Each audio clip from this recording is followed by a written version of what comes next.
आज हम लोगों का टॉपिक है heat transfer. Heat transfer means heat energy का एक लोकेशन से दूसरी लोकेशन तक जाना। यहाँ के मॉलिक्यूल हीटेड हैं हाई टेम्परेचर पर, ये मॉलिक्यूल लो टेम्परेचर पर हैं।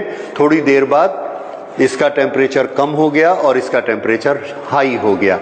That means the heat has transferred from this location to this location. जिसकी हीट ट्रांसफ़र होगी उसका टेम्परेचर कम हो जाएगा और हीट जिसमें आएगी उसका टेम्परेचर हाई हो जाएगा। Heat transfer. Now what are the methods in which heat is transferred? Heat transfer के तीन मेथड हैं। Heat is transferred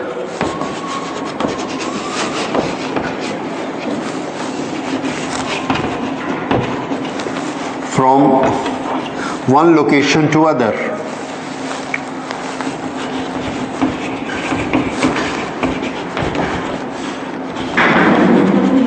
by three methods. First method is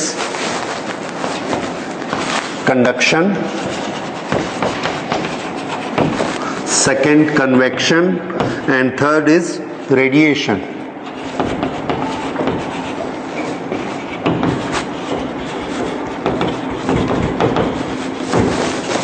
First we will study conduction.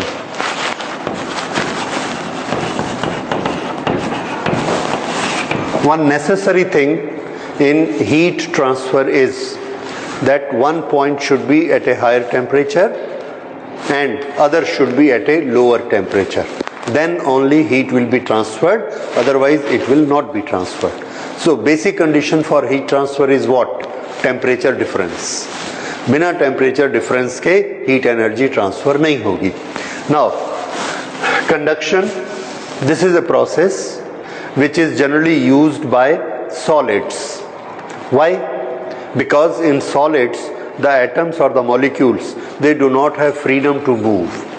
वो move नहीं कर सकते, इसलिए वो एक ऐसी प्रोसेस अडॉप्ट करते हैं जिसमें मॉलिक्यूल को मूव नहीं करना पड़े, खड़े खड़े उसका काम हो जाए। ये कैसे होता है हीट ट्रांसफर के लिए? So there is a solid rod, here the temperature is high, so we will call it temperature high. This is cold temperature, temperature cold.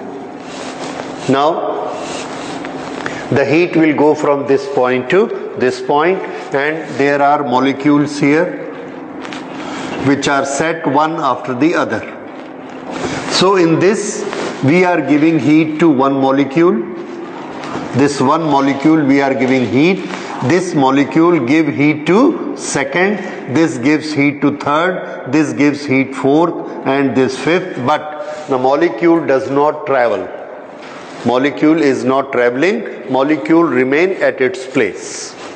उसके जो भी अपने मोशन हैं वो मोशन वो करता है, वाइब्रेट करता है, that everything is there, but its mean position do not change because it is a solid. तो सॉलिड में ये चीज हो नहीं पाती कि वो मूव करे, इसलिए वो मूव नहीं करता। तो एक को जब हम हीट करते हैं तो वो जो उसके नेबरिंग रहता है उसको वो हीट ट्रांसफर कर देता है, तो इसका टेम्परेचर हाई हो जाएगा, फिर इसका टेम्परेचर हाई होगा, फिर इसका हाई होगा, फिर इसका हाई होगा, और ऐसे होते होते होते लास्ट में ये मॉलिक्यूल का टेम्परेचर हाई हो जाएगा। सो जब इसका टेम्परेचर हाई होगा we will say the heat has transferred from this molecule to this molecule. उसके बाद क्या होगा? अब उसके बाद की बात सुनिए। यहाँ पर ये हाई टेम्परेचर है और ये लो टेम्परेचर है। यहाँ पर ना हमने दो रिजर्वायर लगाए हुए। Reservoir means store. This is a box. इस बॉक्स में सपोज हमने यहाँ वाटर रखा और यहाँ नीचे हम इसको हीट कर रहे हैं, तो इसमें लगातार स्टीम बन रही है और इसका टेम्परेचर 100 डिग्री है।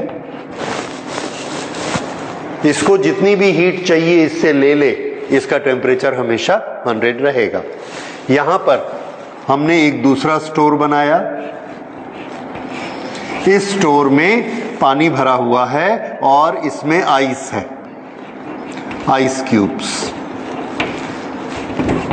Water and ice mixture, how much temperature is that? 0 degree.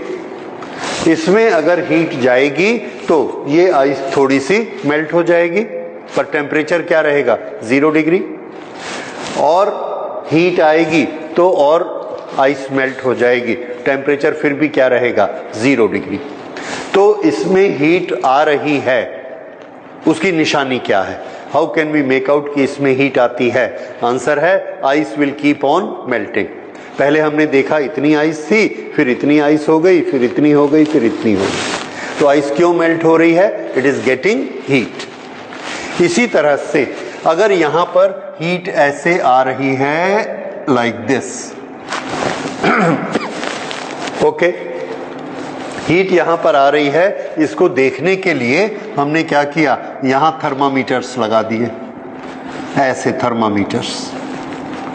शुरू में जब हमने इसको स्टार्ट किया तो हम क्या देखते हैं? इस पूरे का टेम्परेचर 30 डिग्री है, 30 30 30 30 30 30।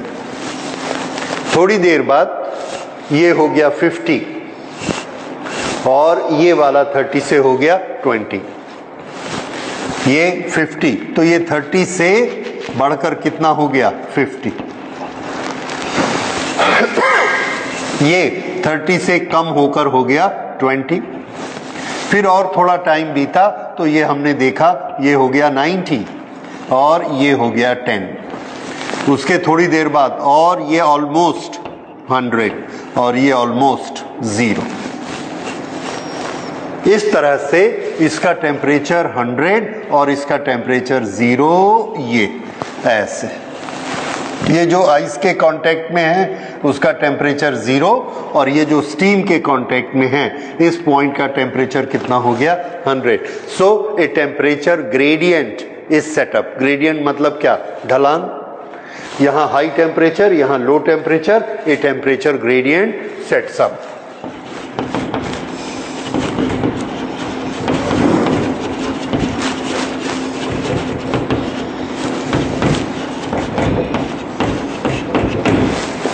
टेम्परेचर ग्रेडियंट सेट होने में ये वाले यहाँ जो पार्टिकल हैं इन्होंने हीट को गेन किया, इससे हीट ले ली, क्योंकि पहले टेम्परेचर क्या था? 30 से कितना हो गया? 100। तो टेम्परेचर हैज गॉन हाई, उसको हीट मिली होगी तभी वो हाई हुआ होगा।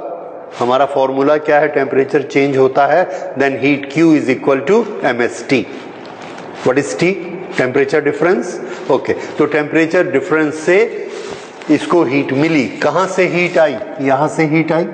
इसको भी हीट मिली, इसको भी मिली, इसको भी मिली, इसको भी मिली, सब ने हीट ली। तो हमको ये नियम पता लगा कि पहले जब हम इसको कनेक्ट करते हैं तो हर मॉलिक्यूल हीट लेके अपने टेम्परेचर को हाई या लो करता है, हीट को लेकर देकर। ओके, ये इसने हीट ली, अपना टेम्परेचर हाई किया, अपना टेम्परेचर हाई किया तो थोड़ी सी हीट इसने नेबर को दे दी, फिर इसने भी नेबर को दी, फिर इसने भी अपने नेबर को दी, तो सबका टेम्परेचर ऐसे हाई होता चला गया। ओके, जब इसका टेम्परेचर हाई होता है तो ये अपने नेबर वाले मॉलिक्यूल को हीट दे देता है। इसका हाई होता है, ये इसको देता है, इसका हाई होता है, ये इसको देता है। ये वाला इसको हीट देता है तो इसका टेम्परेचर लो हो जाता है। ये वाला से ये इसको हीट मिलती है, ये फिर इसको हीट दे देता है तो इनका टेम्परेचर और लो हो जाता है। तो इस तरह से यहाँ पर प्रोसेस क्या होती है? ये मॉलिक्यूल आइस को हीट दे रहे हैं तो इनका टेम्परेचर लो होते जा रहा है। ये स्टीम से हीट ले रहे हैं, इनका टेम्परेचर हाई होते जाता है। तो थोड़ी देर बाद ये सेटअप हो जाता है। क्या चीज? Temperature gradient. इस तरह से एक टेम्परेचर ग्रेडियंट सेट हो गया। उसके बाद क्या हुआ? आफ्टर दैट वी फाइंड कि ये जो आइस की क्वांटिटी है ये क्वांटिटी डिक्रीज होती गई। यानी क्वांटिटी कम होते जा रही है। क्वांटिटी कम कैसे होती है? वो मेल्ट होती जाएगी। आइस क्यों मेल्ट होती है? उसको लेटेंट हीट चाहिए, तो उसको लेटेंट हीट ऑफ फ्यूजन कहाँ से मिल रही है? नेचुरली ये हमने पूरा इंसुलेट करके रखा है, उसको हीट आने का रास्ता सिर्फ ये है, यहाँ से इसको ऐसे हीट मिलती। अब हम देखते जा रहे हैं आइस लगातार मेल्ट होते जा रही है, तो हम बोलते हैं ये इतनी हीट कहाँ से आई? इसके पास पतला सा रॉड है। इस चीज का आंसर क्या आप सोच सकते हैं कि यहां पर हमने आइस रखी हुई है, 10 किलो आइस है और वो लगातार मेल्ट होते जा रही है, और आइस को मेल्ट होने के लिए बहुत हीट चाहिए, तो ये लगातार मेल्ट होते जा रही है। दैट प्रूव्स कि इसको कंटिन्यूअसली हीट मिल रही है। अब अगर इसको कंटिन्यूअसली हीट मिल रही है तो वो हीट आ कहां से रही है? तो ये हीट कहां से आती है? यहां से आ रही है। ये हीट यहां से आ रही है। तो इससे हमको एक प्रिंसिपल पता लगता है, बड़ा इंपॉर्टेंट। इससे ये प्रूफ होता है कि हीट पानी के जैसे बह सकती है, फ्लो हो सकती है, तभी तो ये बर्फ पिघलते जा रही है। अदरवाइज हम अगर एक रॉड को गर्म करके लाएं और आइस में ऐसे छुआ देंगे तो वो 100 ग्राम आइस को वाटर बना देगी, उसके बाद वो रॉड ठंडी हो जाएगी। लेकिन यहां पर क्या हो रहा है? ये रॉड हमने इससे टच की हुई है, इसने 100 ग्राम को कन्वर्ट किया, फिर 200 को किया, फिर 500 को किया, 1 kg, 2 kg, 3 kg। आइस लगातार मेल्ट होते जा रही है। इसका क्या मतलब है? हीट कंटिन्यूअस आ रही है, और हीट कंटिन्यूअस आ रही है, इसका क्या मतलब है? कि हीट फ्लो हो रही है। समझ में आया? हमारे पास एक पतली सी ट्यूब है, उस ट्यूब में हमने पानी भरा और ग्लास में डाला, इतना सा पानी आया, ट्यूब खाली हो गई। अब हमने एक ट्यूब लगाई और उसके सामने एक पॉट रख दिया, घड़ा रख दिया, और देखते हैं कि घड़ा भरते जा रहा है, भरते जा रहा है, भरते जा रहा है।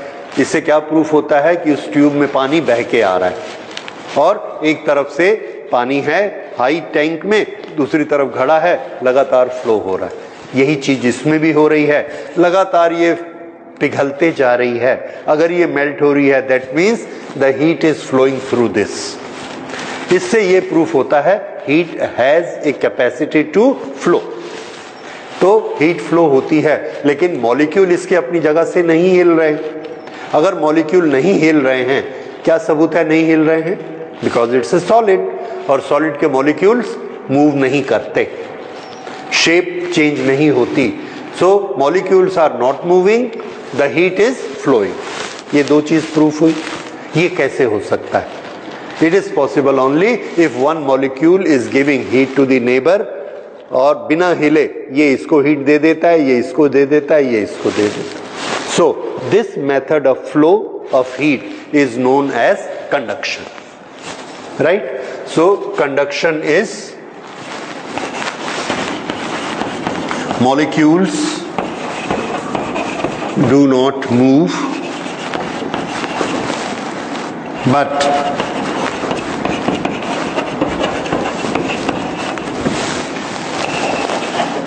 transfer heat to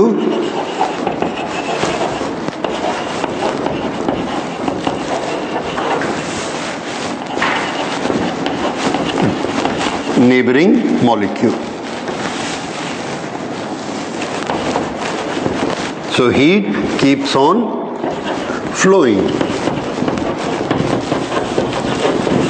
This is conduction of heat. ये बिल्कुल वैसा ही है जैसे इलेक्ट्रिसिटी में इलेक्ट्रिक चार्जेस फ्लो होते हैं। इलेक्ट्रिक चार्ज कहां से कहां फ्लो होता है? High potential to low potential. और इसमें हीट कहां से कहां फ्लो होती है? From high temperature to low temperature. This is conduction of heat. Okay, अब ये जो कंडक्शन हो रहा है उसमें हमको एक चीज समझ में आती है कि हीट की एक पर्टिकुलर क्वांटिटी है जो हर सेकंड इस ट्यूब में से फ्लो हो रही है। हमारे पास एक पतली सी ट्यूब है, उसके सामने हमने एक ग्लास रख दिया, 1 सेकंड में 1 ग्लास भरता है। हमने ट्यूब को मोटा कर दिया तो हर 1 सेकंड में 2-2 ग्लास पानी भरने लगा, और मोटा कर दिया 3-3 ग्लास भरने लगा। इसको हम क्या कहते हैं? Rate of flow. Rate of flow 1 second में कितनी क्वांटिटी फ्लो हो रही है। वैसे ही हीट का भी एक रेट ऑफ फ्लो होता है। कितनी हीट 1 सेकंड में फ्लो होगी, that will be known as rate of flow of heat. सो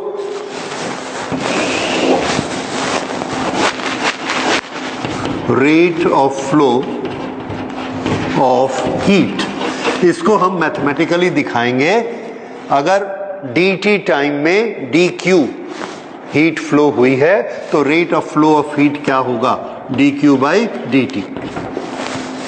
ठीक है, dt सेकंड में dq हीट, तो 1 सेकंड में कितना फ्लो हुआ, dq by dt। This is rate of flow of heat. ये t कौन सा है, टाइम। ये q क्या है, quantity of heat. So dq dt। कहां से जा रही है ये heat, from any cross section. ये हमने एक क्रॉस सेक्शन, ये एक गेट बनाया, इस गेट में से जो हीट जा रही है उसको हम काउंट करते जाते हैं। 1 सेकंड में जितनी हीट चली जाएगी उसको क्या बोलेंगे, रेट ऑफ फ्लो। 1 सेकंड में जितनी हीट जाएगी that is rate of flow. Heat passing through any cross section in 1 second. Heat passing through any cross section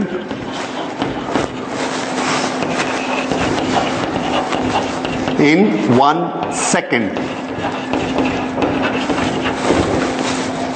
This is rate of flow of heat, dq by dt. अब ये rate of flow of heat को और आगे study करते हैं कि ये किस पर डिपेंड करता है। So, see now, ये किस किस क्वांटिटी पर डिपेंड करता है, और ये बड़ी नेचुरल क्वांटिटीज हैं। किस पर डिपेंड करता है और कौन इसको अपोज करता है।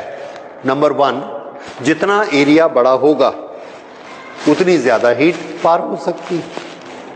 ये बात सब ठीक है। So we will write here dq by dt, dq by dt is proportionate to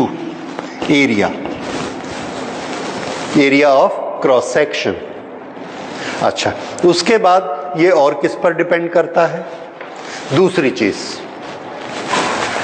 यहां का टेम्परेचर है 100 और यहां का 0, तो लगातार ऐसे हीट फ्लो हो रही है। ये टेम्परेचर ग्रेडियंट सेट हो चुका है। अब हमने क्या किया कि यहां पर ये वाला जो एंड है ये हटाकर इसकी जगह एक दूसरी फर्नेस लगा दी। उस फर्नेस का टेम्परेचर है 500। ये टेम्परेचर कितना हो गया, 500, और इधर क्या है, आइस 0। अब ये टेम्परेचर डिफरेंस कितना हो गया, 500। अब हम क्या देखते हैं, जल्दी जल्दी बर्फ पिघल रही है। क्यों, क्योंकि इधर क्या है, 500। क्या चीज का डिफरेंस हो गया, टेम्परेचर डिफरेंस ज्यादा हो गया। पहले जो फिसलन पट्टी की स्लोप ऐसी थी 0 to 100, अब ये हो गई 0 to 500। अब यहां ऊपर बैठिए, कैसे फिसलेंगे, धड़ से फिसल के नीचे आ जाएंगे। So the rate of heat transfer increases with gradient of the temperature difference. Temperature gradient हमने इंक्रीज कर दिया। टेम्परेचर ग्रेडियंट क्या होता है, सो आंसर है टेम्परेचर ग्रेडियंट होता है T2 माइनस T1 या TC, ये T hot minus T cold, T hot minus T cold. जितना ये ज्यादा होगा उतना हमारा rate of flow of heat उतना ज्यादा हो जाएगा। ठीक है, और अगर हमने दोनों को बराबर कर दिया, दोनों टेम्परेचर बराबर हैं, तो क्या होगा, हीट फ्लो नहीं होगा, क्योंकि ग्रेडियंट नहीं है, स्लोप नहीं है। ये ज्यादा होगा तभी हीट आएगी। तो ये इसके प्रोपोर्शनेट हो गया। अब तीसरी चीज आप मुझे बताएंगे, ये 100 डिग्री है, ये 0 डिग्री है, और यहां पर हर एक मिनट में 100 ग्राम आइस मेल्ट हो रही है। ये सेट है, लगातार फ्लो हो रहा है। अब हमने क्या किया कि ये रॉड को इतना लंबा कर दिया, डबल, और यहां पर इस टैंक को यहां ले जाके रख दिया, लेंथ को डबल कर दिया। अब बताइए, हर एक मिनट में 100 ग्राम मेल्ट होगी या कम हो जाएगी या ज्यादा हो जाएगी? ज्यादा मेल्ट होगी या कम मेल्ट होगी? कम मेल्ट होगी। क्यों? हम ये सोचते हैं, करके देखा, कम मेल्ट होती है। अगर कम मेल्ट हो रही है तो उसका मतलब क्या है कि हर 1 मिनट में पहले जितनी हीट आ रही थी वो हीट अब कम हो गई। लेंथ इंक्रीज करने से हीट कम हो गई, तो मैथमेटिकली उसको क्या लिखेंगे? Rate of heat transfer is inversely proportionate to length of the rod. ठीक है, तो हीट ट्रांसफर पर सेकेंड, एरिया बढ़ेगा तो बढ़ेगा, टेम्परेचर डिफरेंस बढ़ेगा तो बढ़ेगा, और लेंथ बढ़ेगी तो कम हो जाएगा। ये 3 चीजों पर होता है, और हमने देखा और कोई चीज इन्वॉल्व नहीं है। हाँ, ये तीनों प्रोपोर्शन है, इक्वल नहीं है। ठीक है, बाहर जो एटमॉस्फेयर है उसको हमने अवॉइड कर दिया, इसके ऊपर इंसुलेशन लपेट दिया। अगर इसके ऊपर इंसुलेशन लपेट दिया तो यहां से हीट बाहर नहीं जाती है, सिर्फ ऐसे फ्लो हो रही है। फ्लो हो रही है, ये हम पहले डिस्कस कर चुके हैं। और वो जो फ्लो है कि पर सेकंड कितनी हीट जाती है, पर सेकंड कितनी आइस को मेल्ट कराती है, ये 3 चीजों पर डिपेंड करता है। अब मैथमेटिकली हमने इन तीनों को कंबाइन कर दिया, और कंबाइन किया तो ये क्या होगा? प्रोपोर्शनेट। अगर प्रोपोर्शनेट होगा और हम इक्वल बनाना चाहते हैं तो हमको क्या लगाना पड़ेगा? एक कांस्टेंट। कांस्टेंट और बाकी चीजें ऐसी आ जाएंगी, A T hot minus T cold divided by length L. This is rate of heat transfer. This is energy, this is time. Energy, work done divided by time. इसका यूनिट बता सकते हैं? याद आया कुछ? Joule divided by second, joule पर second किसका unit है? Very good, very good. क्या? कौन बोला पावर? आप बोले? That is right. तो जूल डिवाइडेड बाय सेकेंड क्या होता है? What, that is power. Work divided by time is power. तो ये वॉट है। सो हीट ट्रांसफर का यूनिट क्या होता है? हीट फ्लो का वॉट। ठीक है, ये भी वॉट होगा। एनीवे, फिर से वापस आइए, दिस इज के, एक कांस्टेंट। अब यहां पर हमने ये नई क्वांटिटी इंट्रोड्यूस की है, we have to study about it. What is this K? इस कांस्टेंट का हमने कुछ नाम रखा। इस कांस्टेंट का हमने नाम रखा कोएफिशिएंट ऑफ हीट ट्रांसफर या थर्मल कंडक्टिविटी। Thermal conductivity.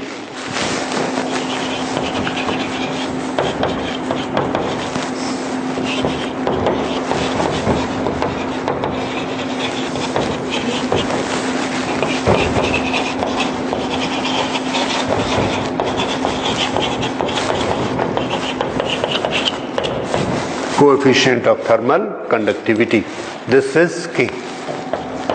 अब हम इस के के बारे में और स्टडी करेंगे कि ये कोएफिशिएंट ऑफ थर्मल कंडक्टिविटी क्या होता है। तो आंसर है, कोएफिशिएंट ऑफ थर्मल कंडक्टिविटी को हम डिफाइन कर सकते हैं। dq बाई dt क्या होता है? हीट ट्रांसफर्ड पर सेकेंड। हीट ट्रांसफर्ड पर सेकेंड। के को अगर हमने हीट ट्रांसफर पर सेकेंड करना है तो एरिया कितना होना चाहिए? 1, टेम्परेचर डिफरेंस 1, और लेंथ भी कितनी ले लें? 1। तो हमने ये एक मेटल लिया, इसकी लेंथ कितनी लेनी है? 1 मीटर। टेम्परेचर डिफरेंस कितना रखना है? 1 डिग्री सेल्सियस, और इसका एरिया भी कितना रखना है? 1। उसके बाद जो इसका dq बाई dt होगा, इसका मतलब क्या है? इधर से इधर हीट जा रही है, 1 सेकेंड में जितनी हीट चली जाएगी वो dq बाई dt क्या कहलाएगा?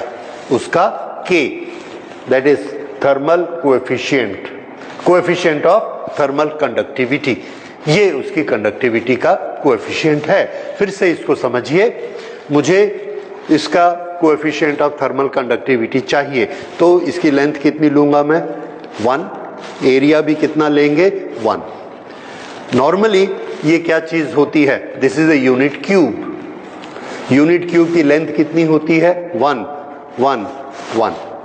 तो हमने एक यूनिट क्यूब लिया कॉपर का, यहां और यहां टेम्परेचर डिफरेंस बना दिया 1 डिग्री, तो हमने इसको भी 1 कर दिया, एरिया भी 1 हो गया, लेंथ भी 1 हो गई।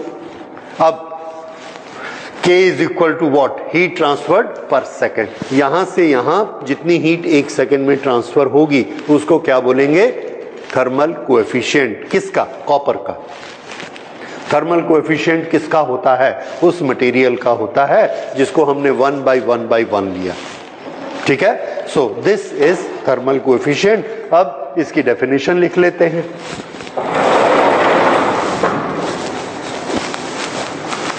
कि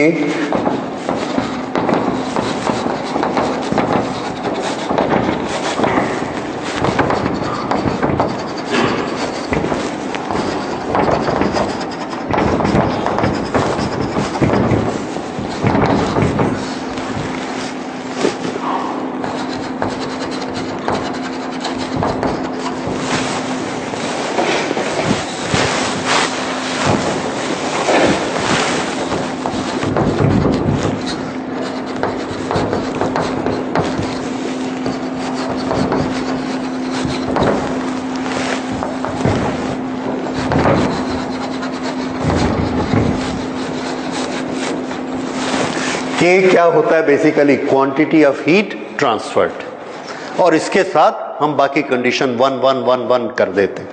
सो this is quantity of heat transferred in 1 second, in 1 second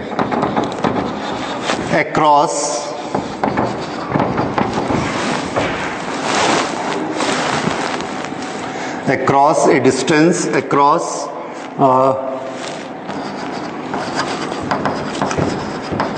a distance of 1 meter, across a distance of 1 meter length through an area of cross section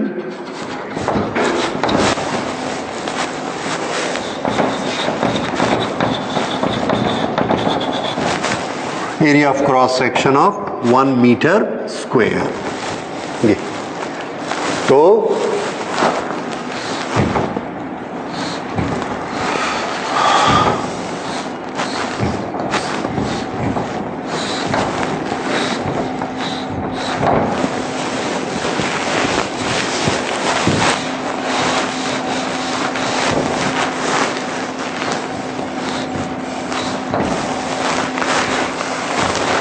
ये एक क्यूब है।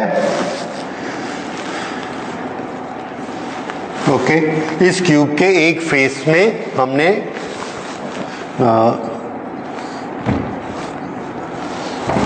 इस एक फेस पे हीट दी और उधर पीछे वाला जो फेस है वहां से, पीछे वाले फेस से हीट निकाली ये, और ये हीट का ट्रांसफर कितना हो रहा है?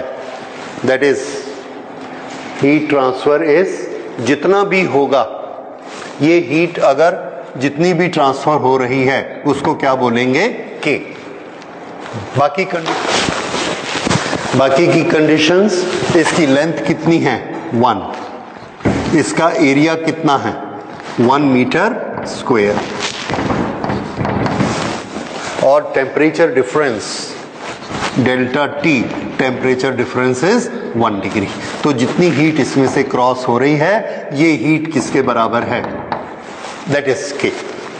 ठीक है, अब ये जो है conductivity, this is coefficient of thermal conductivity. It's a very important number, it's a very important quantity. ये जितनी ज्यादा होगी उतनी ज्यादा कोई भी चीज हीट को कंडक्ट कर सकेगी। अब ये एक इक्वेशन हमको मिला है, and by the knowledge of mathematics हम इसमें से कोई भी क्वांटिटी कैलकुलेट कर सकते हैं। How much heat is transferred, तो हीट ट्रांसफर का हम यहां फॉर्मूला बना सकते हैं। Heat transferred dq is equal to k a T2 minus T1 this is hot and cold multiplied by, ये इधर चला गया टाइम, डिवाइडेड बाय लेंथ। तो अगर मैं आपसे ये कहूंगा कि बाहर से कितनी हीट इस दीवार से पार होके इस कमरे में आ रही है, तो उसके लिए आपको क्या क्या क्वांटिटीज चाहिए?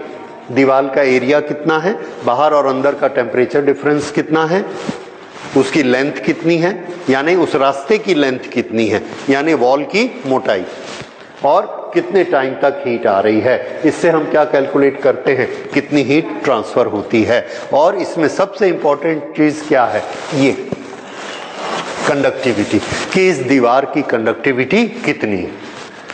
तो जितनी ज्यादा कंडक्टिविटी होगी उतनी जल्दी वो चीज आएगी और उसको हम बोलेंगे गुड कंडक्टर। ठीक है। So if K is large, large K good conductor,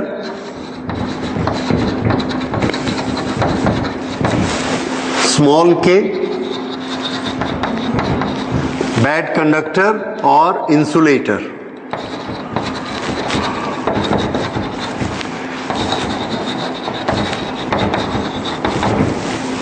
ये ओके। तो हमने सब चीजों को ऐसे रख रख के टेस्ट किया मटेरियल को और हमको उनकी कंडक्टिविटी मिली। उस कंडक्टिविटी को थोड़ा सा देखिए कितनी कितनी होती है। Okay, material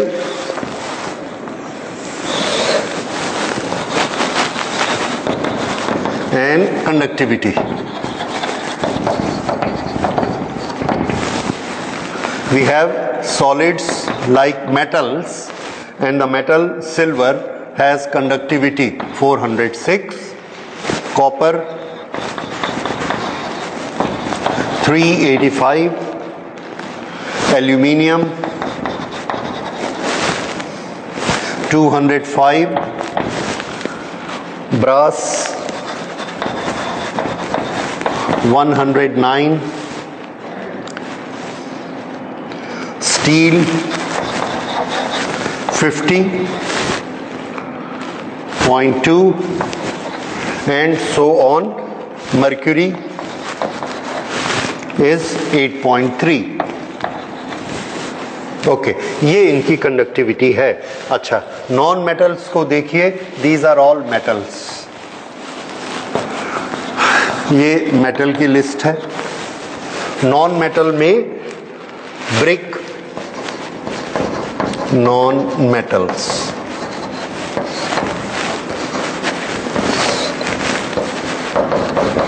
brick 0.15, okay, concrete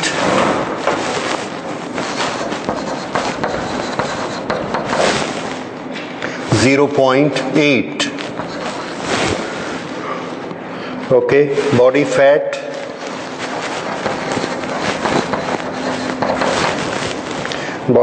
is 0.2, felt, this is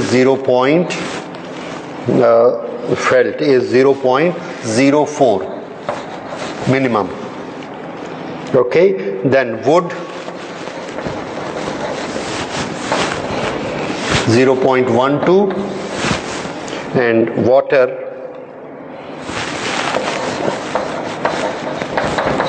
0.8 और गैसेस में एयर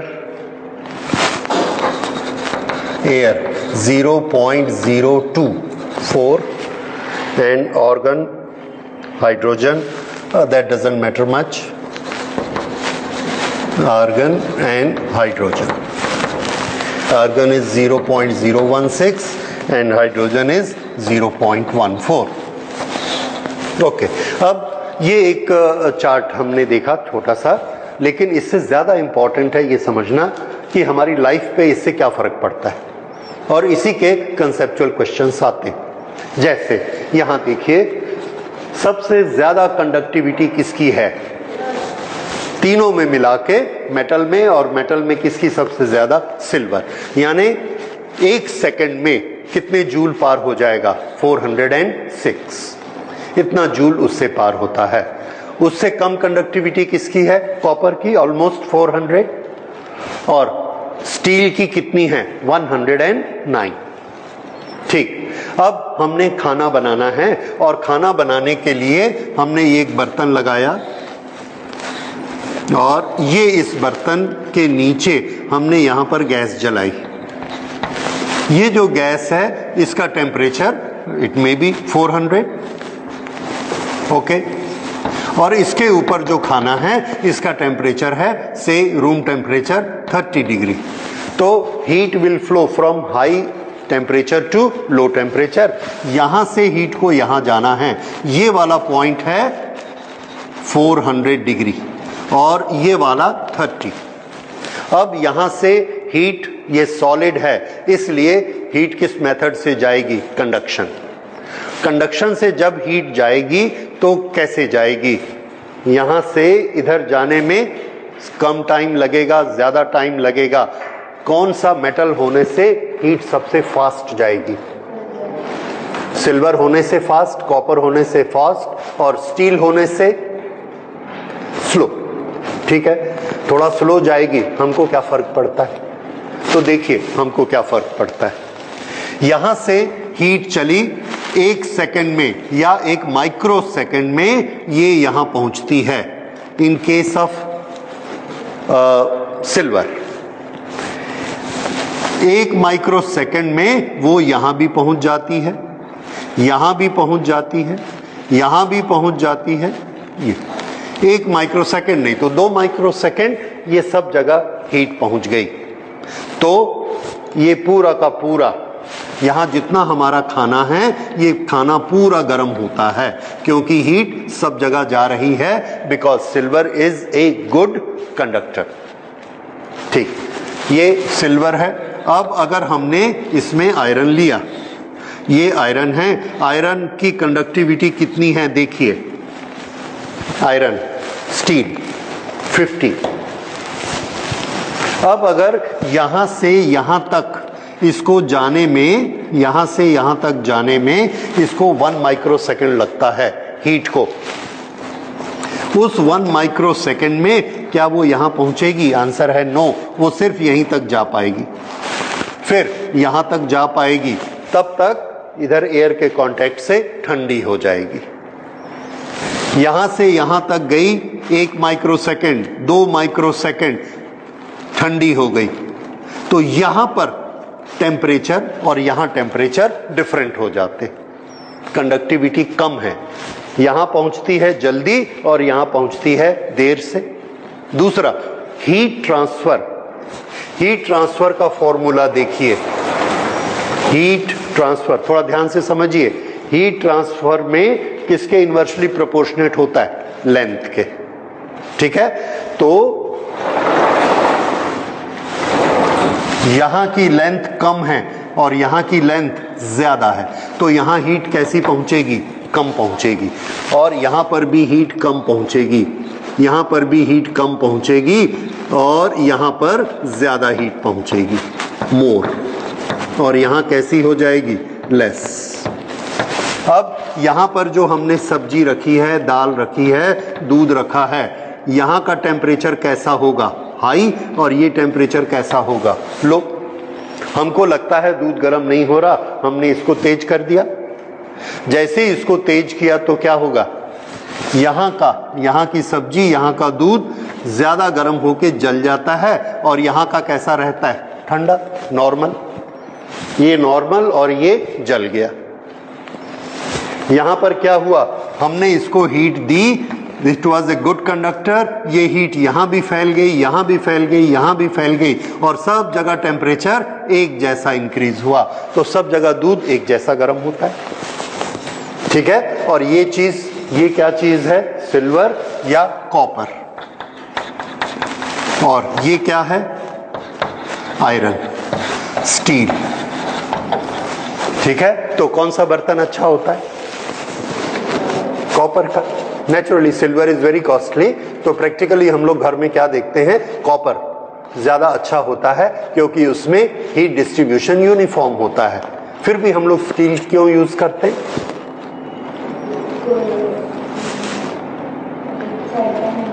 हैं? क्या नहीं होता? कोरोजन। ओके, ये बड़ा लॉजिक आंसर है। Copper always react with acids and makes copper sulphate, copper chloride. Copper sulphate, copper chloride, ये सब पॉइजनस हैं बॉडी के लिए, और खाने में हमारे एसिड होता ही है, इसलिए कॉपर में खाना नहीं बनाते। ठीक है, तो हम स्टील में बनाना पसंद करते हैं, दैट इज लीस्ट रिएक्टिव, और इसलिए खाने में कुछ भी मिक्स नहीं हो सकता। पर हीट में ये लॉसेस होते हैं कि हीट यहाँ पर नहीं पहुँचती है, जो यहाँ सब जगह जानी चाहिए। हम देखते हैं कि स्टील के बर्तन में सेंटर में ज़्यादा हीट होता है, वहाँ की चीज़ जल जाती है, ये नहीं बनती। तो हमारे पास इसके बहुत सारे तरीके हैं। हम इसको थोड़ा सा मोटा कर देते हैं तो हीट सब जगह बराबर डिस्ट्रीब्यूट होती है। और अभी जो हम एक तरीका सबसे अच्छा अपनाते हैं वो ये है कि ये जो इसका बॉटम है इसके दो हिस्से कर देते हैं। This is steel and this is copper. और आजकल आपने देखा होगा सभी बर्तन हमारे ऐसे आते हैं, नीचे से क्या होता है उसमें कॉपर लेयर, और उसके अंदर से पूरा क्या होता है स्टील। डबल लेयर देखते हो आजकल वही आता है। क्यों? कॉपर क्या काम करेगा? It will distribute heat. क्यों? Because it's a good conductor. तरीका समझ आया? तो ये हीट को यहां भी पहुंचा देगा, यहां भी पहुंचा देगा, यहां भी पहुंचा देगा, सब जगह तुरंत पहुंचाएगा, because it's a good conductor. और ये पूरा एक जैसा गर्म हो जाएगा, डिस्ट्रीब्यूट हो जाएगी, और ये पूरा स्टील भी एक जैसा गर्म हो जाएगा, और अब ये चीज जलेगी नहीं। This is the reason why we use copper bottom on this steel. ये हमारे यूटेंसिल्स में किसकी यूटिलिटी है? Conductivity, coefficient of thermal conductivity. तो कोएफिशिएंट ऑफ थर्मल कंडक्टिविटी आप देख रहे हैं किसका बेस्ट होता है? Silver, copper, aluminium. इसलिए हम एल्यूमिनियम के बर्तन यूज करते हैं। और अगर स्टील के यूज करेंगे तो कुकिंग स्टील में नहीं करते, कुकिंग किस में करते हैं? एल्यूमिनियम में। कुकर भी हमारे किसके बने होते हैं? एल्यूमिनियम के, स्टील के नहीं बनते। ठीक है? या फिर एक किसी चीज के अगर स्टील का कुछ बनाना है तो उसका बॉटम कैसा देते हैं? कॉपर का देते हैं, so that it becomes a good conductor. ये इसके बारे में हो गया। अब अगली चीज देखिए, हम एक ठंडे कमरे में बैठते हैं और हम चाहते हैं कि वो कमरा ठंडा रहे, बाहर से हीट मत आए। गर्मी के दिनों में हम चाहते हैं कि बाहर से हीट मत आए। अगर बाहर से हीट नहीं आनी है तो कंडक्टिविटी कैसी होनी चाहिए? हाई या लो? लो, कि बाहर से हीट मत आए। तो हम ऐसी चीजें चुनते हैं जिनकी कंडक्टिविटी लो है, और वो कौन सी होती हैं? Non metal. तो नॉन मेटल में रात को घर का टेम्परेचर लो हो गया, सुबह सनराइज होता है गर्मियों में, बाहर पूरी हीट हो जाती है, और बाहर की हीट को अंदर आना है वॉल को क्रॉस करके।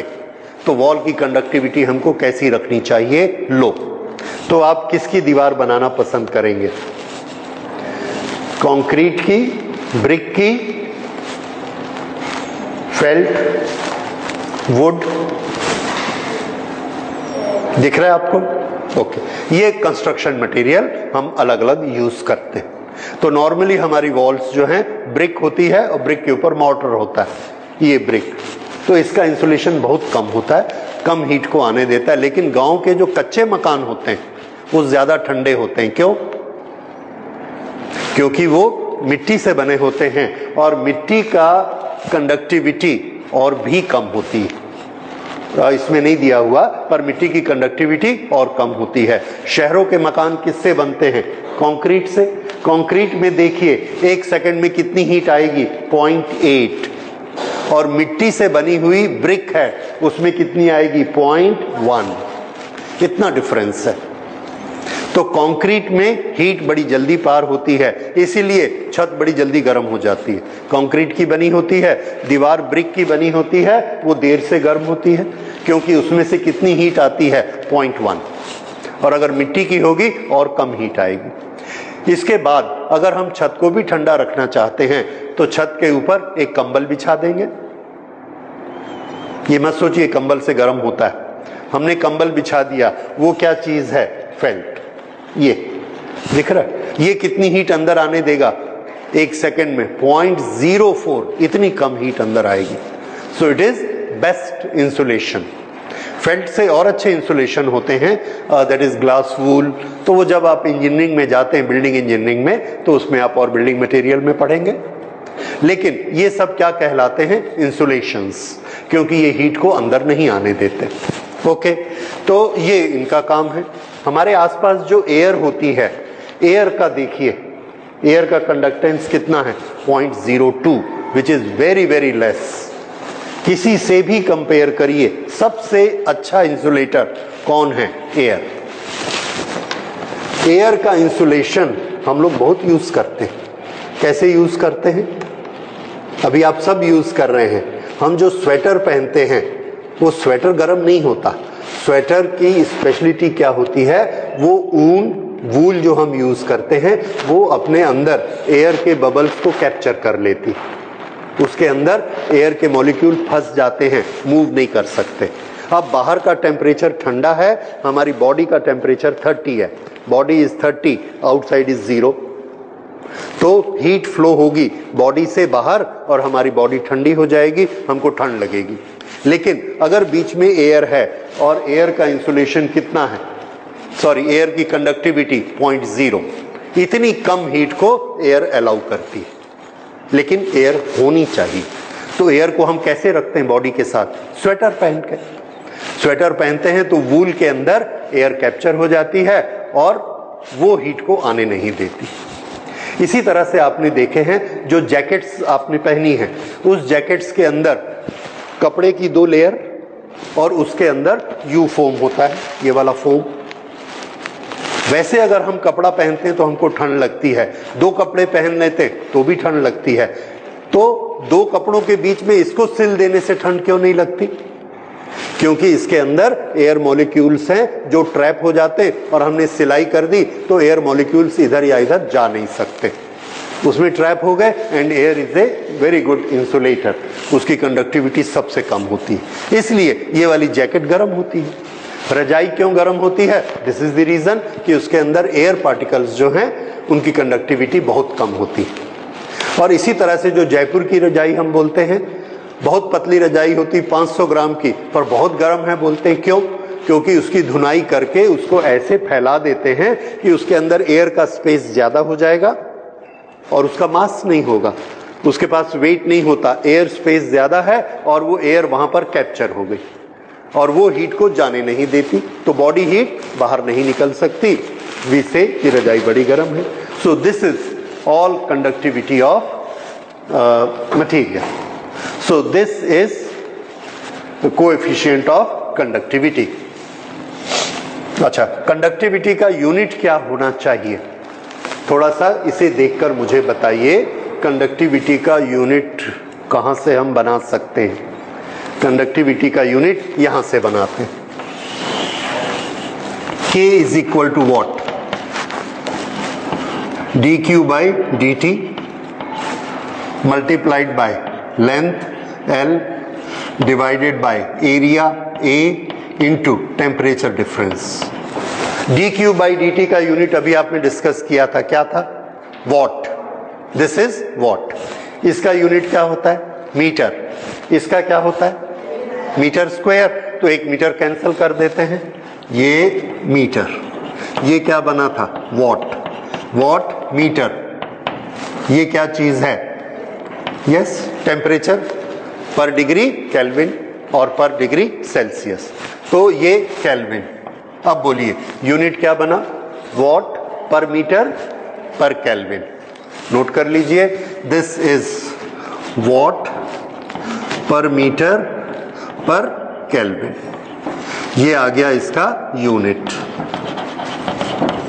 वॉट पर मीटर पर केल्विन।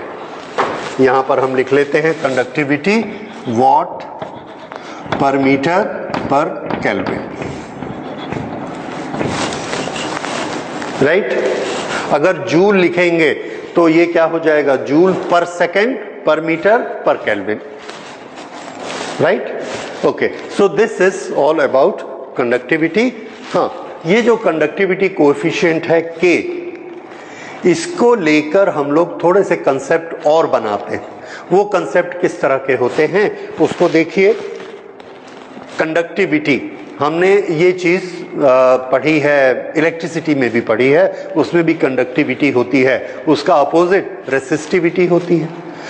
कंडक्शन का अपोजिशन इंसुलेशन होता है, और यहां पर भी हमने पढ़ा है जो कंडक्टिविटी जिनकी अच्छी नहीं होती है उनको हम क्या बोलते हैं, they are good insulators. Insulators. तो कंडक्टिविटी का उल्टा क्या होता है, इंसुलेशन, करेक्ट।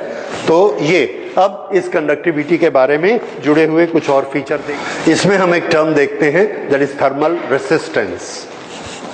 थर्मल रेसिस्टेंस क्या होता है? रेसिस्टेंस के बारे में एक चीज अपने दिमाग में बैठा लीजिए, ये आपको हमेशा 11th में, 12th में, मैकेनिक्स में, हीट में और इलेक्ट्रिसिटी में सब में काम आएगा कि रेसिस्टेंस क्या होता है। रेसिस्टेंस होता है जब हम मोटरसाइकिल में सड़क पर जाते हैं तो रास्ते में बहुत भीड़ है और हमारी मोटरसाइकिल स्लो हो जाती है, धीरे धीरे जाना पड़ता है। हम एक्सपीरियंस करते हैं क्या, रेसिस्टेंस, कि उस सड़क पर रेसिस्टेंस बहुत ज्यादा है। अगर खाली सड़क है तो स्पीड से चले जाएंगे और हम क्या बोलेंगे, रेसिस्टेंस नहीं है, कोई रेसिस्टेंस नहीं था। इसी तरह से पानी के अंदर हमने हाथ डाला और ऐसे हाथ को चलाया, शहद के अंदर हाथ डाला फिर चलाइए, बड़ा भारी लगता है तो हम क्या बोलते हैं, इसका रेसिस्टेंस बहुत ज्यादा है। तो रेसिस्टेंस जनरल उसका मीनिंग क्या होता है, that is opposition to current. Opposition to current, opposition to current of water, opposition to current of my hand, opposition to current made by motorcycle, opposition to current made by electricity, opposition to current of heat। किसी भी चीज को जो flow हो रही है उसको हम नाम फिजिक्स में देते हैं current. Current means what, flow, पानी का करंट, फ्लो से ये शब्द बना है। और उस करंट को जो अपोज करता है वो हमेशा क्या होता है, रेसिस्टेंस, ठीक है, अपोजिशन टू दी करंट। तो इसमें भी हम देख रहे हैं हीट फ्लो हो रही है और उसको किसी में फ्लो ज्यादा होता है, सिल्वर में फ्लो बहुत ज्यादा है और फेल्ट में फ्लो बहुत कम है। तो फेल्ट में ऐसी क्या चीज है जो उसको फ्लो नहीं होने दे रही?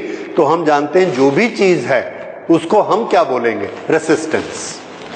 तो हम ये बोलेंगे कि ब्रिक में, सीमेंट में रेसिस्टेंस ज्यादा है, हीट को फ्लो नहीं होने देता, और सिल्वर में कोई रेसिस्टेंस नहीं है, हीट आराम से फ्लो हो जाती है।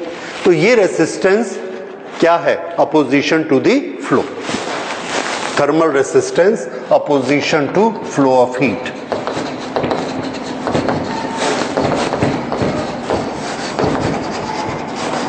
ओके, इसको हम मेजर कैसे करेंगे?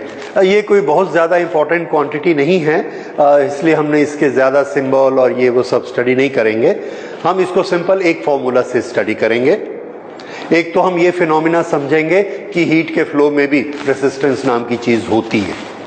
दूसरा, ये रेसिस्टेंस कितना होता है? तो आपने देखा इलेक्ट्रिसिटी में रेसिस्टेंस हम कैसे बनाते हैं, रेसिस्टेंस हम लिखते हैं resistance V upon I। V क्या चीज है, वोल्टेज।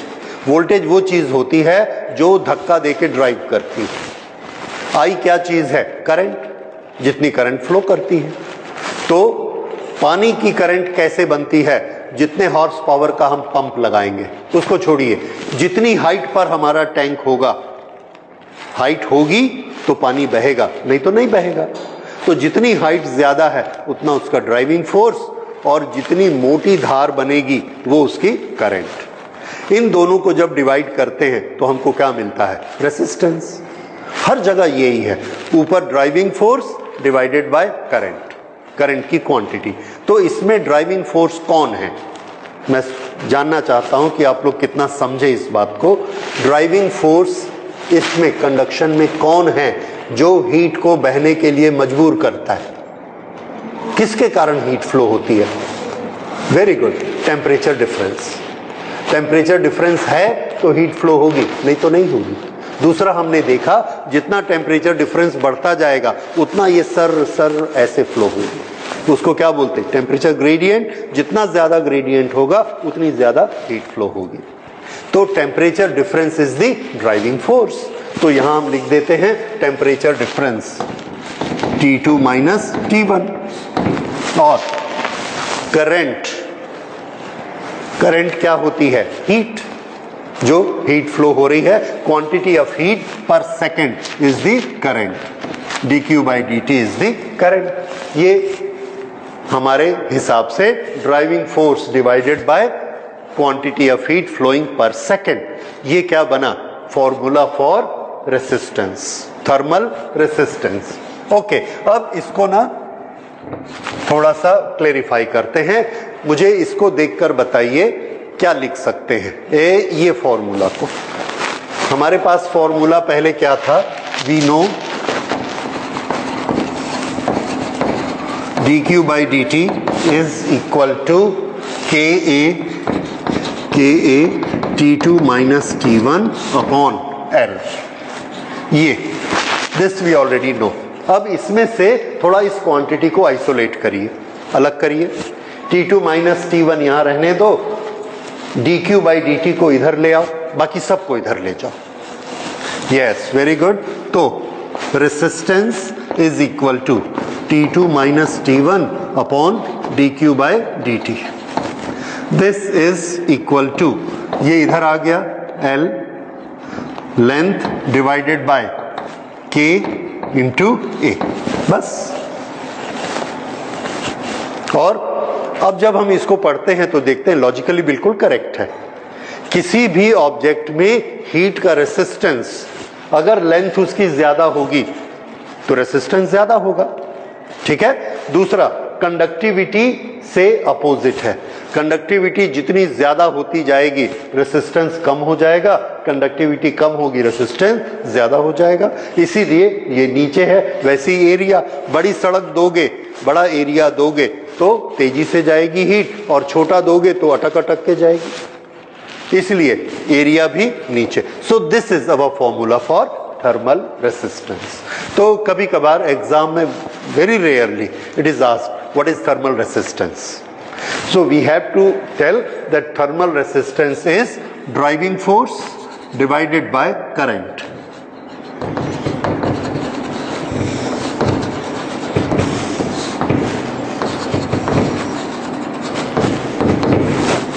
ये होता है, और इसको आप इस तरह से डिवाइड करेंगे।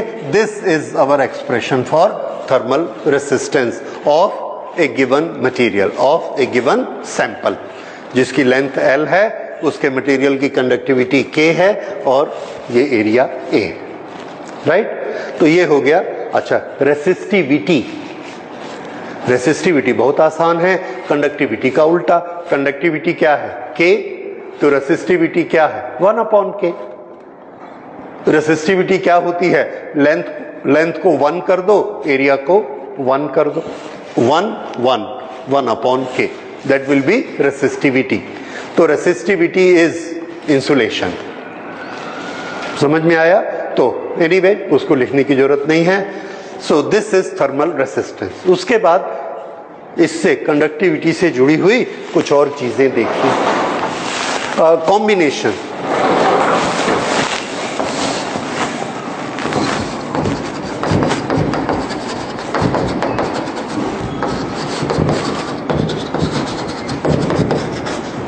Combination of conductors. ये दो कंडक्टर को हमने कंबाइन कर दिया, इसका कंडक्टिविटी K1 है, इसकी कंडक्टिविटी K2 है, K2, दोनों की सेम लेंथ है, दोनों का एरिया सेम है। ओके, तो यहां से ये इसकी कंडक्टिविटी इस सैंपल की कितनी होगी, यहां से यहां तक की इसकी कंडक्टिविटी कितनी होगी। तो इसकी कंडक्टिविटी निकालने का एक थोड़ा सा लंबा प्रोसीजर है। हमको पहले इसके बीच का टेम्परेचर निकालना पड़ेगा, उससे निकालनी पड़ेगी, पर आप इसका रिजल्ट याद कर लीजिए, ज्यादा अच्छा है। और इसकी कंडक्टिविटी होती है K, that is equal to this is K1 K2 upon K1 plus K2, और ये दोनों आपस में कैसे जुड़े हुए हैं, कैसे जुड़े हैं, सीरीज में, वन आफ्टर द अदर। ठीक है, यहां पर हम लगाएंगे टेम्परेचर T1 और यहां पर टेम्परेचर है T2। T1 T2 के बीच में दो कंडक्टर हैं K1 K2, तो इनकी कंडक्टिविटी कितनी होगी? Net conductivity will be K1 K2 upon K1 plus K2। Okay, उसके बाद हम एक दूसरा बनाते हैं combination, that is parallel.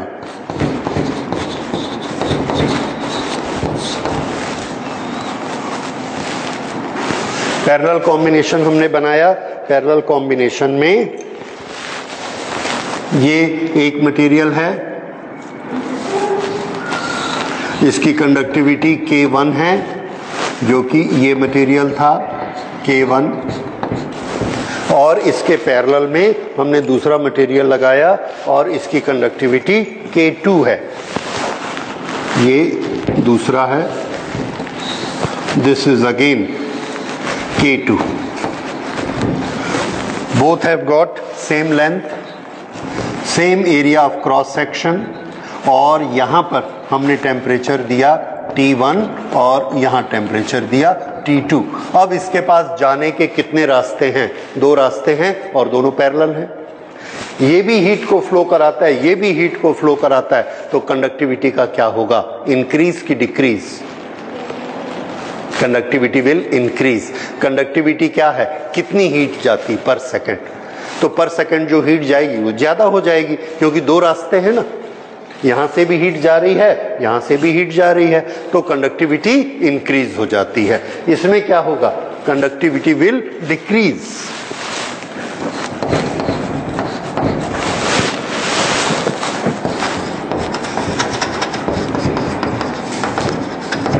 Conductivity decrease, और यहां पर कंडक्टिविटी इंक्रीज। तो ये कंडक्टिविटी कितनी हो जाएगी, इसको अब हम नोट करते हैं। This is K is equal to K1 plus K2। Very simple, K is equal to K1 plus K2, और उस केस में दैट, ये एक्चुअली इससे आया है, ये 1 upon K is equal to 1 upon K1 plus 1 upon K2, उससे बना है ये। So K is equal to, K क्या है? रिजल्टेंट कॉम्बिनेशन का, और K1 K2 उसके इंडिविजुअल। इस तरह से कंडक्टिविटी का कॉम्बिनेशन बनता है। ठीक है, इसको हम लोग प्रूव भी कर सकते हैं डिफरेंट टेम्परेचर्स को लेकर। Okay, this is resistance and combination conductivity. हाँ, क्वेश्चन को देखिए, ये हमारे पास दो रॉड हैं, एक स्टील और एक कॉपर। तो स्टील रॉड 15 सेंटीमीटर लंबा है,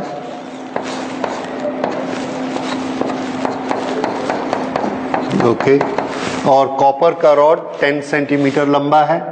दिस इज कॉपर, ओके। इसका area of cross section 2A है, दिस इज 2A, और कॉपर का area of cross section 1A है, ये 1A। लेंथ भी डिफरेंट है, एरिया ऑफ क्रॉस सेक्शन भी डिफरेंट है। इसकी कंडक्टिविटी 50 होती है स्टील की, और कॉपर की कंडक्टिविटी 385 यूनिट्स है। एक तरफ हमने टेम्परेचर लगाया 300, the other side temperature is 0 degree, ice रख दी। अब हीट फ्लो स्टार्ट हो जाएगा, and we have to find out what is this temperature T naught. यहां पर अगर थर्मामीटर लगाएंगे तो इसका टेम्परेचर कितना होगा ये हमको फाइंड आउट करना है। ठीक है, क्वेश्चन के बारे में सोचिए, क्या फाइंड आउट करना है सोचिए। ये समझ आया? हाँ जी, क्वेश्चन समझ में आ रहा है। हीट लगातार फ्लो हो रही है, यहां पर टेम्परेचर है 300 और यहां पर टेम्परेचर कितना हो जाता है 0। नेचुरली यहां टेम्परेचर ग्रेडियंट बन गया होगा, टेम्परेचर कम होते होते आएगा 300 से 200, 150, 40, 0। तो यहां पर कितना टेम्परेचर है ये हमको निकालने को बोला जा रहा है। ओके, अब इसको निकालने के लिए पहले हम सोचते हैं हमारी स्ट्रेटेजी क्या है। अगर हमको टेम्परेचर निकालना है तो टेम्परेचर निकालने के हमारे पास फॉर्मूले क्या हैं। तो कंडक्ट हो रही है हीट, तो हीट की कंडक्टिविटी का क्या फॉर्मूला होता है, ये हीट की कंडक्टिविटी का फॉर्मूला है। ठीक है, हीट कंडक्टिविटी इज दिस, और ये दोनों क्या हैं इसमें, temperature of one and and the other and. और ये फॉर्मूला जिसके लिए है, याद रखिए, ये फॉर्मूला उस मटेरियल के लिए है जिसके बीच में एक सिंगल मटेरियल है, दो का कॉम्बिनेशन नहीं है, एक मटेरियल।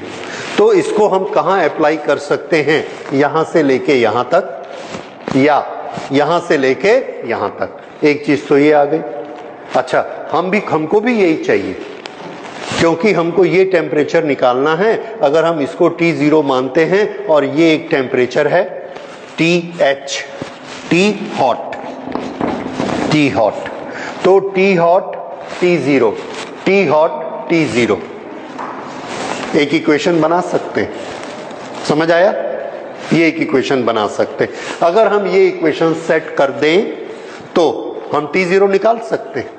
तो हम चेक करते हैं क्या बाकी क्वांटिटीज हमारे क्वेश्चन में हैं या नहीं है। ये क्या चीज है, कंडक्टिविटी है। एरिया 2A के टर्म्स में है लेकिन है, L है, dQ/dt कितनी हीट फ्लो हो रही है, नहीं है। ठीक है, लेकिन हमारी हेल्प के लिए हमारे पास इस क्वांटिटी को लेके एक और इक्वेशन भी बन सकता है। अगर हम यहां से यहां का फ्लो लें, उस समय ये कैसा टेम्परेचर होगा, हाई, ये कैसा होगा, लो, तो उसका इक्वेशन बनाएंगे तो फिर से उसमें T नॉट आएगा जो कि हमको निकालना है। ये टेम्परेचर हमको मालूम है, K हमको मालूम है, एरिया A है ये भी हमको मालूम है, लेंथ भी मालूम है, ये फिर नहीं मालूम। तो अब हमारे पास दोनों इक्वेशन में कितनी अननोन क्वांटिटीज हैं, 2, और इक्वेशन भी कितने हैं, 2, बन जाएगा। तरीका समझ आया? तो हम क्या करते हैं, इक्वेशन बनाते चले जाते हैं। फिजिक्स में इक्वेशन लिखते चले जाइए और बाद में आप देखेंगे कि अननोन क्वांटिटी निकालने के लिए आपके पास सफिशिएंट इक्वेशंस हो गए। एक ही फॉर्मूला है। तो चलो अब आप शुरू करो। कैसे शुरू करोगे, dQ/dL, इसको छोटा करके आप लिख लो H, हीट। तो एक बार इसको किसके लिए लिखोगे, स्टील के लिए। दूसरी बार किसके लिए लिखोगे, कॉपर के लिए। ठीक है, उसके बाद हम उसमें से A को गायब करना चाहते हैं तो डिवाइड कर देना, A भी गायब हो जाएगा, H भी गायब हो जाएगा, आपको T मिल जाएगा। बस, वेरी सिंपल। शुरू करिए और बनाइए।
इसमें सबसे इंपॉर्टेंट चीज क्या है? वो मैं आपको बताना भूल गया। सबसे इंपॉर्टेंट चीज, जब ये स्टेडी स्टेट आ जाती है, स्टेडी स्टेट क्या होती है? शुरू में जब हम हीट करते हैं तो पहले एक तरफ का टेम्परेचर बढ़ता है, दूसरी तरफ का कम होता है, और लास्ट में जाके ग्रेडियंट सेट हो जाता है। उस सेट होने वाली स्टेट को क्या बोलते हैं? Steady state. तो जब स्टेट स्टेडी होती है तो इसमें प्रिंसिपल ऑफ कंटिन्यूटी अप्लाई होता है। बर्नौलीज थ्योरम में आपने पढ़ा है प्रिंसिपल ऑफ कंटिन्यूटी क्या होता है? एक पाइप में जितना पानी यहाँ फ्लो हो रहा है उतना ही यहाँ फ्लो हो रहा है, उतना ही यहाँ फ्लो हो रहा है, क्योंकि पानी कहीं जमा तो हो नहीं सकता। तो जितनी हीट यहाँ से जा रही है उतनी हीट यहाँ पर जा रही है। इसका ये मतलब dq बाई dt यहाँ पर और dq बाई dt यहाँ पर बराबर है। इसलिए आपको इसको dq बाई dt को H1 और H2 लेने की जरूरत नहीं है। तो हमारा प्रिंसिपल क्या है? Rate of flow is same for both. तो एक का dq dt निकालेंगे, दूसरे का भी dq dt वही आएगा। उसके बाद दोनों को इक्वेट कर लेंगे, या चाहे तो हम डिवाइड कर लेंगे। ओके, वैसा बनाइए फॉर कॉपर के।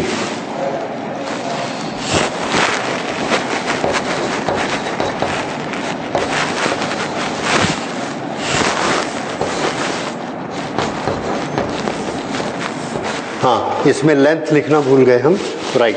तो हमको दोनों में लेंथ भी लिखना है। इसमें लेंथ कितनी आ जाएगी? स्टील वाले में लेंथ 15 और कॉपर वाले में लेंथ आएगी 10। तो जब हम डिवाइड करेंगे तो ये हो जाएगा 10/15। ठीक है, डिवाइड करने से ये ऐसा आ गया। ओके, अब हम इसको सॉल्व कर सकते हैं।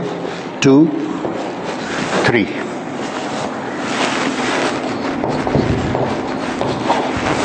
So this is 3 into 385.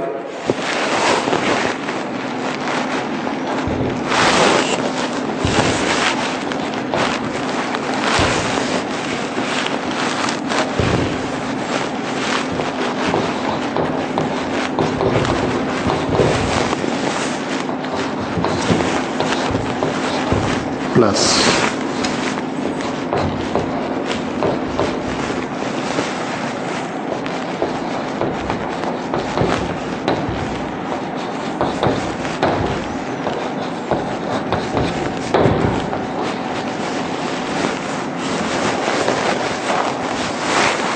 और अब T नॉट की वैल्यू निकालिए।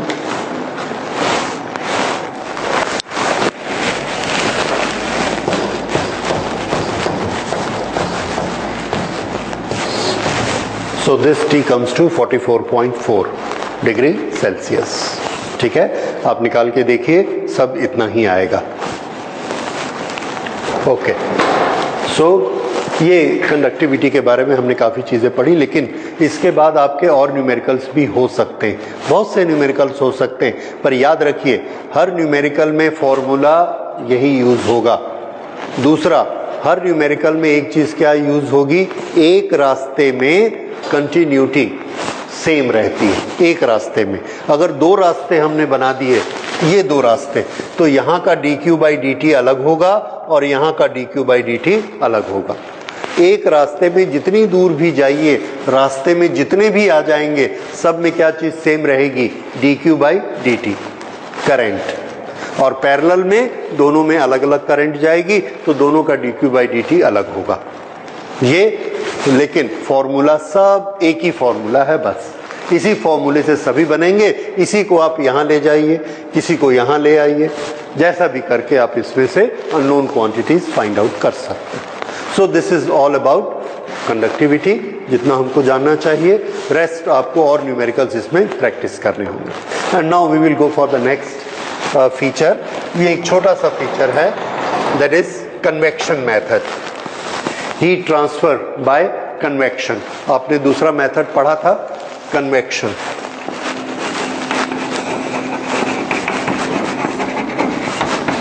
Heat transfer by convection.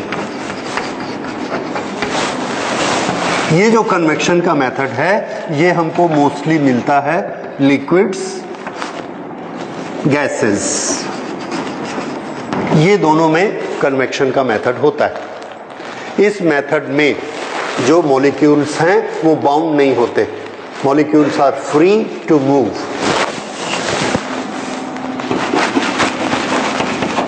Molecules free to move.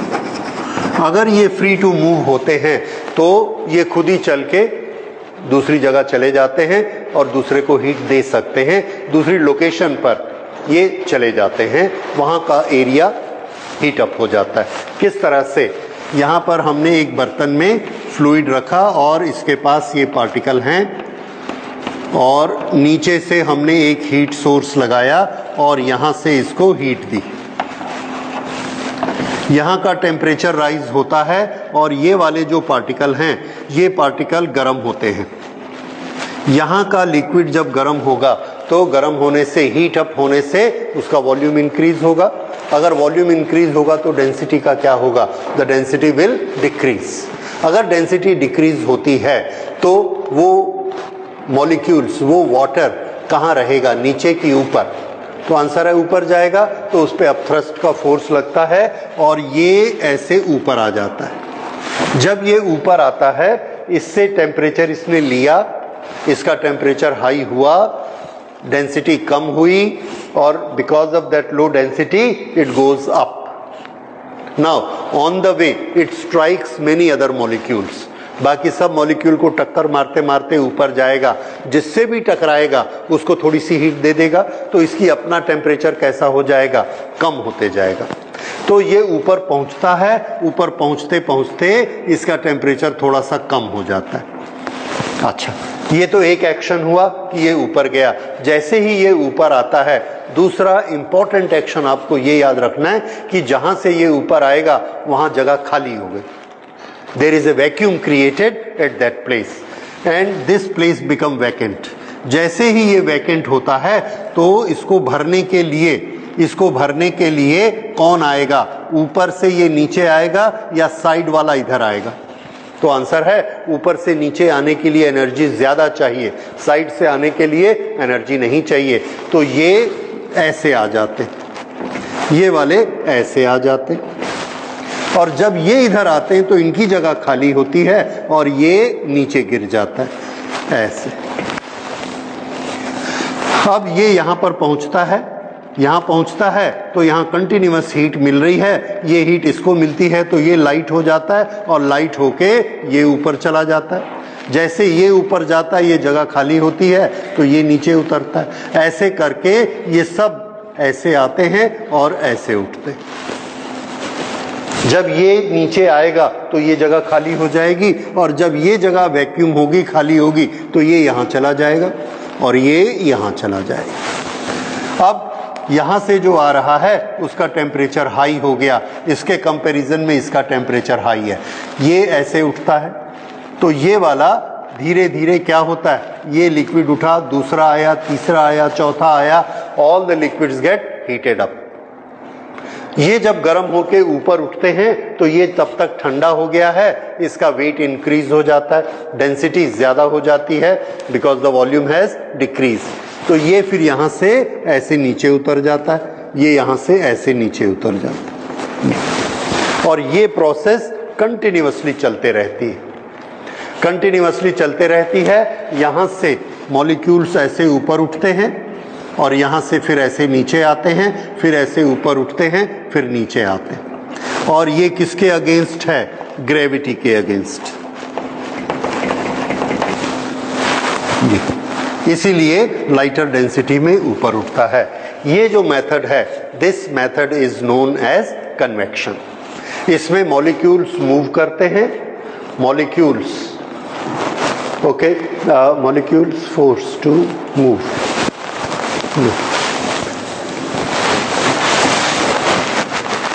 Molecules are free to move। और ये जो करंट बनती है, this is known as convection current.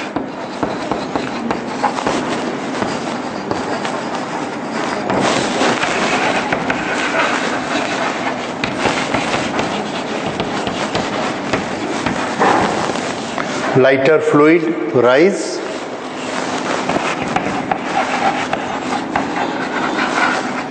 sideways fluid enter. Side से फ्लूइड आता है, ऊपर उठ जाता है. So this is known as convection current and gradually full liquid is heated.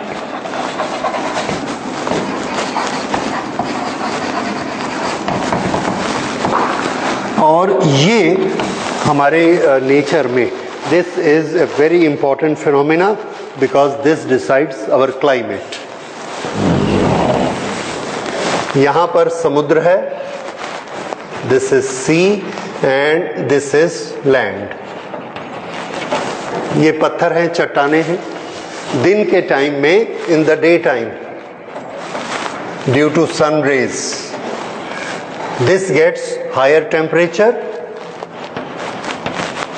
High temperature, क्योंकि इसकी स्पेसिफिक हीट कम होती है. तो सन से जो हीट मिलेगी, थोड़ी सी हीट मिलने से इसका टेम्परेचर हाई हो जाता है.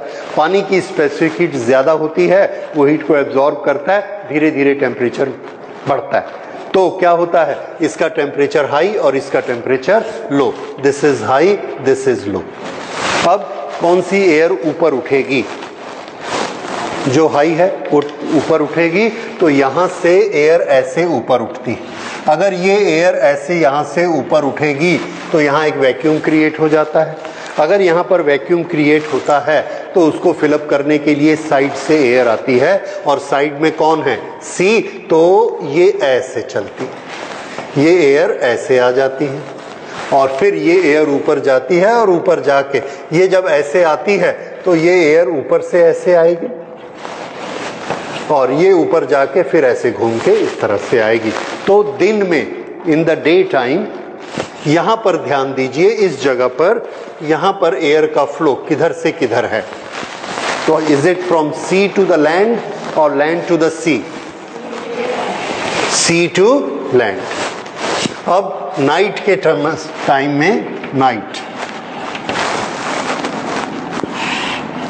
नाइट में ये फिर से लैंड मास, दोनों हीट रेडिएट करते हैं. किसके पास हीट ज्यादा थी? वाटर के पास हीट ज्यादा थी, वो पूरी रेडिएट नहीं कर पाता, और लैंड मास, चट्टाने बड़ी जल्दी हीट को रेडिएट कर देती हैं, ठंडी हो जाती हैं. तो रात के समय इसका टेम्परेचर कैसा है? Temperature low. और इसका टेम्परेचर कैसा है? Temperature high. ये टेम्परेचर लो और ये टेम्परेचर हाई. अब इसका हाई है, तो कौन सी एयर ग्रेविटी के अगेंस्ट ऊपर उठेगी? लो या हाई? हमेशा कौन सी ऊपर उठती है? हाई. तो इस समय यहां पर की एयर ऐसी ऊपर उठती है. ये अगर ये ऊपर उठेगी तो यहां वैक्यूम क्रिएट होगा, और नेबरहुड से एयर उसमें स्लिप होके आ जाएगी. तो अब ये वाली एयर यहां से स्लिप होके ऐसे आ जाएगी. इस तरह से यहां की एयर ऐसे आए.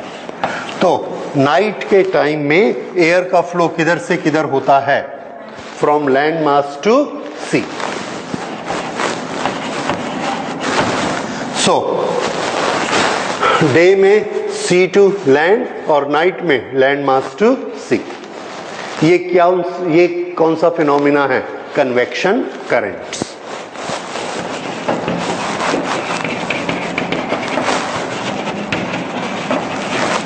Convection current. इसी तरह से हमारे दुनिया के नक्शे में भी होता है. 6 महीना नॉर्दर्न ग्लोब में गर्म होता है, और 6 महीना नॉर्दर्न ग्लोब में सर्दी होती है. दूसरी तरफ गर्म होता है. ओके. इस तरह से जब टेम्परेचर बदलते हैं तो जिस तरफ गर्म होता है उधर की हवा ऊपर उठेगी, और दूसरी तरफ की हवा उधर आएगी. तो पुराने जमाने में जो शिप्स होते थे, उस शिप्स में पाल लगा देते थे, और उस हवा के कारण उसको फोर्स मिलता था, और वो चलते थे. तो 6 महीना ऑटोमेटिकली वो किधर जाएंगे? From cold to high. अगले 6 महीने में अर्थ घूम गई ये हिस्सा कैसा हो गया, कोल्ड, और ये कैसा हो गया, हॉट होता है। जून में इंडिया कैसा होता है, हॉट, और दिसंबर में कैसा होता है, कोल्ड। तो दिसंबर में यहां से एयर जाएगी कि आएगी, कोल्ड से एयर जाती है हॉट की तरफ, तो दिसंबर में इंडिया से एयर जाएगी जहां हॉट होगा, ठीक है। और हमने अपना शिप लगाया तो हमारी शिप में हवा लगी और वो वहां से दूर चला गया इंडिया से। जून में क्या होगा, जून में इंडिया की हवा ऊपर उठेगी और जहां ठंडा होगा वहां की हवा इधर आएगी, वहां पर हमने शिप तैयार किया, इधर आ गया और हमारा फ्यूल नहीं लगा। पुराने जमाने में जब इतना डेवलपमेंट नहीं था, फ्यूल नहीं था, इंजन नहीं था, तो इसी हवा में ही पाल बांध के शिप को ले जाते थे। तो 6 महीना इंडिया से वहां जाते थे, यहां से मसाले, तेल, ये सब यहां से ले जाते थे, रेशम, और चाइना से सिल्क आता था, वो उस शिप से जाता था 6 महीना यूरोप की तरफ। और जब उधर गर्मी पड़ती है और यहाँ दिसंबर में सर्दी होती, तब क्या होगा, वहाँ की हवा उठेगी और ये गया। गर्मियों में क्या होगा, इंडिया में हीट होती है, ये एयर ऐसा ऊपर उठेगी, जब इंडिया की हवा ऊपर उठेगी तो वो ठंडे प्रदेश की हवा इधर आएगी, तो वहाँ का जो मटेरियल होता था वो, वहाँ कपड़ा मिले कॉटन की होती थी यूरोप में, और जो दूसरी मशीनरी होती थी वो सब अपने शिप में भर के व्यापारी वहाँ से लेके आते थे और यहाँ बेचते थे। तो यहाँ से सिल्क जाता था, so this is known as silk route. तो पुराने जमाने में सिल्क रूट से शिप आते जाते थे, और सिल्क रूट में शिप्स आते जाते थे, उनका फ्यूल कम खर्च होता था, because there was air current. And what was the phenomena behind the air current, convection, ठीक है। तो इस कन्वेक्शन के कारण पूरी दुनिया में करंट फ्लो होती है, एयर कहीं से कहीं जाती है, किसके कारण, कन्वेक्शन के कारण, दिस इज द रीजन। और पानी में जो फ्लो होता है that is also due to convection. तो इसीलिए convection current is very common for climate explanations, ठीक है। कहीं से भी हवा गर्म होके ऊपर उठेगी, वहां वैक्यूम क्रिएट होगा, वैक्यूम क्रिएट होगा तो बताइए प्रेशर क्या होगा, इंक्रीज की decrease, pressure decrease, vacuum create होना मीन्स प्रेशर डिक्रीज, क्योंकि हवा ऊपर उठ गई। और जैसे ही प्रेशर डिक्रीज होगा तो क्या होगा, आसपास की जितनी हवा है सब इस तरफ आएगी, इधर से ऐसे आएगी बड़ी स्पीड से, इधर से ऐसे आएगी, दोनों आपस में टकराएंगी और टकराकर गोल घूम जाएंगी। तो कहीं प्रेशर कम हुआ तो हमको समझ में आता है कि अब क्या होने वाला है, आसपास की हवा आने वाली है। और हमारे लैंड मास के चारों तरफ क्या है, समुद्र है, समुद्र की हवा आने वाली है, और समुद्र से हवा आएगी, जोर से आपस में टकराएगी, तूफान आएगा। इसलिए क्लाइमेट वालों को पता चल जाता है जहां प्रेशर कम हुआ मतलब तूफान आने वाला है, ठीक है। और कहां कम होता है, जहां हीट होती है। तो जब जून में बहुत हीट होती है, हवा ऊपर उठती है, तो साइड से हवा आएगी, कहां से, सी से, और वो अपने साथ पानी को भर कर लाती है, उसको हम क्या कहते हैं, मॉनसून। तो मॉनसून क्यों होते हैं, बिकॉज ऑफ कन्वेक्शन। और मॉनसून आएगा, अपने साथ पानी लेके आएगा, तो हमारे पूरे लैंड मास में बरसात होगी, उससे एग्रीकल्चर होगा, तो हम जिंदा रहेंगे। तो एग्रीकल्चर बहुत ज़रूरी है, उसके लिए मॉनसून ज़रूरी है, मॉनसून के लिए कन्वेक्शन का फिनोमिना ज़रूरी है, कन्वेक्शन के लिए हीट ज़रूरी है। इसलिए मई जून में हीट पड़ना बहुत ज़रूरी है। अगर गर्म नहीं होगा तो हमारा पूरा साइकिल डिस्टर्ब हो जाएगा, बरसात नहीं होगी। समझ में आया? सो this is convection current, it is all about this. और कन्वेक्शन में हमारे पास कोई फॉर्मूलाज नहीं है, कैलकुलेशन नहीं है, there is nothing much to do at your level, right? Only we have to understand कि कौन से फिनोमिना किस कारण से कन्वेक्शन से होते हैं। Okay, so we close it today. Thank you.